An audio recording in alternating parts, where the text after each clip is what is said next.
On Monday, a 17-member Supreme Court bench, headed by the Chief Justice, began its long-anticipated hearings on the legal and constitutional questions surrounding the National Reconciliation Ordinance promulgated by the former President General Musharraf in October 2007. The ordinance gave blanket amnesty to over 8,000 politicians and bureaucrats facing graft and criminal charges, including the President and 5 federal ministers. So therefore, it is always considered a good practice that people who are facing these charges and they're in authority, they should step down until the case is decided.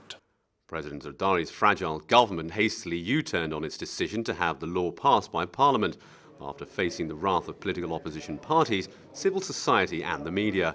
Interestingly, the Pakistani government has said that it will not defend the NRO and will assist the court in reaching an authoritative decision in the case.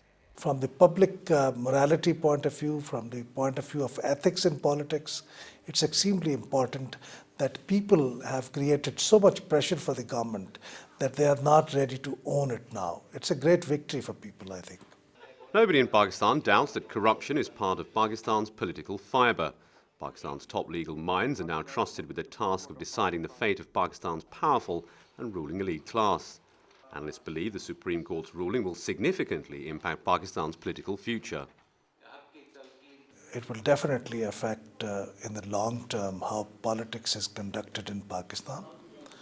But it may also affect the current political scenario. It may even affect the qualification of some of the political leaders who are at the helm of affairs.